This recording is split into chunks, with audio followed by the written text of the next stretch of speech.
Well, thank you very much.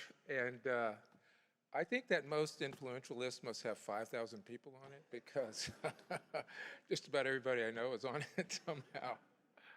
Um, Before I start my formal remarks, I just want to say a few things. And could you all stand and give us an ovation to our fearless leader here? I want you to stand up. You! Thank you. You really.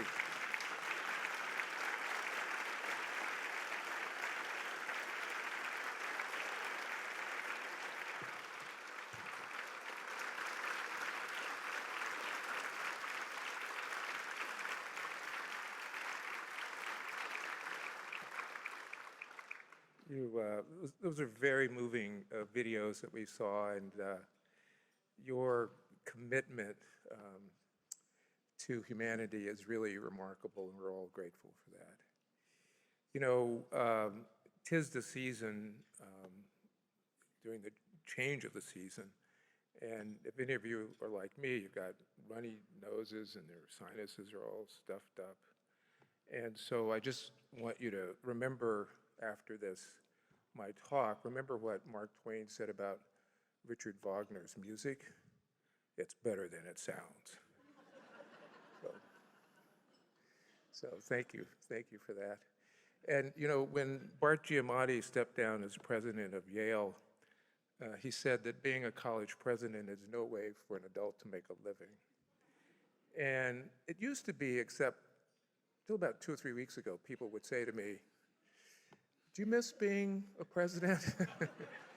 And no one asks me that question today. So I enjoy what I'm doing now, although you can't imagine how many people want to have lunch with me. So, well, again, thank you, Lydia, and I'm certain that you never sleep. You have these superhuman powers in your team, and thank you for inviting me to spend this time with you and to share some of my thoughts about the significance of the work that the Pine Street is doing in our communities. I would also like to add that the Boston Foundation, along with many of our donors, is honored to be a long-term supporter of Pine Street. And as I look around this room, I'm certain that many, if not all of you, are supporters of the Pine Street as well. And I want to thank you for all that you're doing to support and nurture this really transformative work. As you may know, at the Boston Foundation, we talk a lot about impact as we seek to achieve our which we seek to achieve with our grant making, our leadership, and our programs. And you know, metrics and numbers are always an important part of how we measure our impact. But of course, I'm not here today to talk about the Boston Foundation, and you can find me later if you want to do that. We're here to talk about this incredible organization, Pine Street Inn, whose numbers are exceedingly impressive. They have increased their emergency shelter population, now with 4 shelters and 500 beds, by a whopping 25% during the last year. And with their outreach vans, Pine Street provides services and supplies such as food and blankets, as well as health care referrals. And this is most important, as we saw in the video, human contact to more than 2,600 homeless people a year. Even when people choose not to come into the shelter, Pine Street is there with helping hands and helping and warm hearts.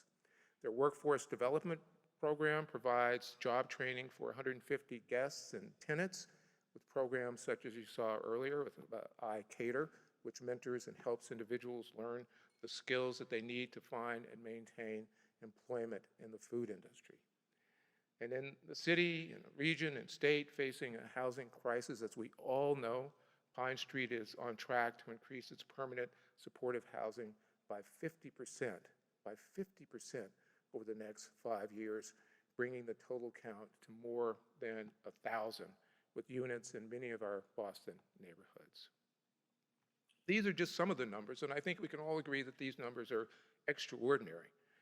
We would also agree that the numbers, no matter how extraordinary they are illustrative of only a portion of Pine Street's impact on the lives of so many individuals, which I will discuss later in my talk, but allow me to shift gears for a minute or two. I learned that many of you were here last year when Matthew Desmond spoke at Pine Street's 2022 Home Remedy event.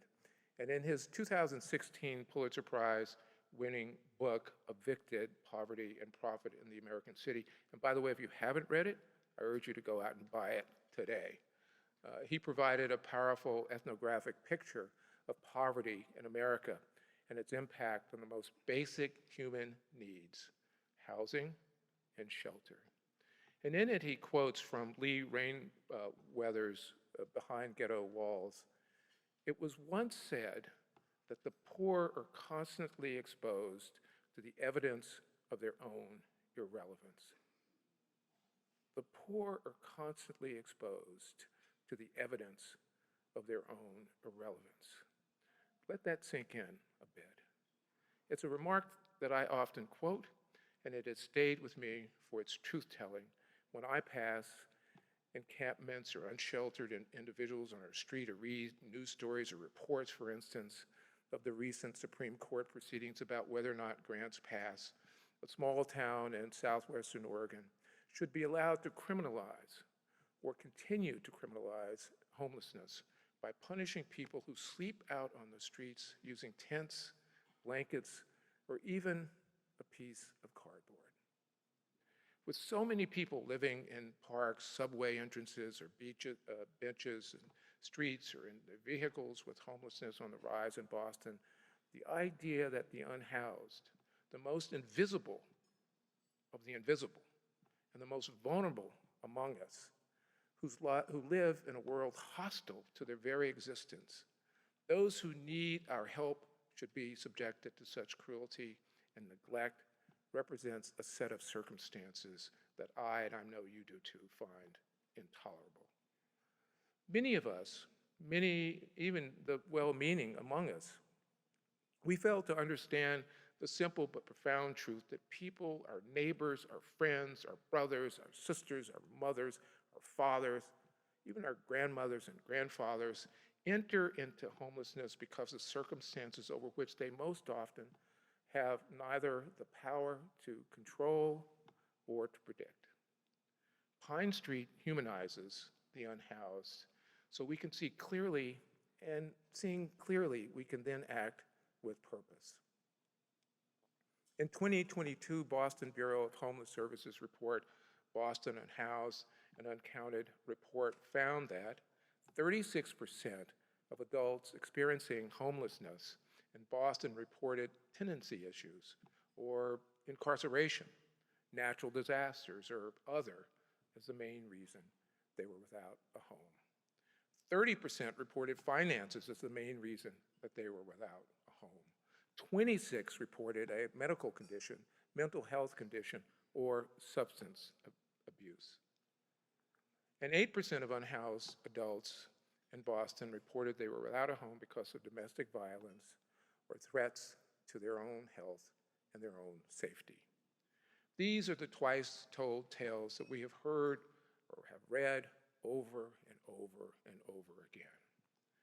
But most important, the data dispels the grievous myth that the unhoused choose to stay on the street, but rather that the majority would accept shelter, if safe, across a spectrum of temporary and permanent shelter programs.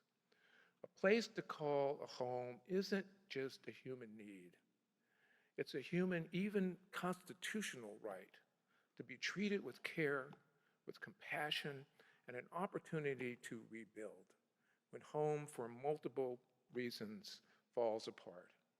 To be treated not as the other, but to be treated as one of us. For me, like many of you, it is the way that Pine Street goes about its work that is perhaps the most important measure of its impact.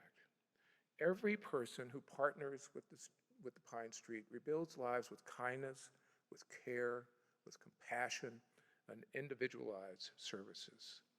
In their work, Pine Street offers us a vision of what binds us together in common hope, and common purpose, and common dignity, and above all, common need.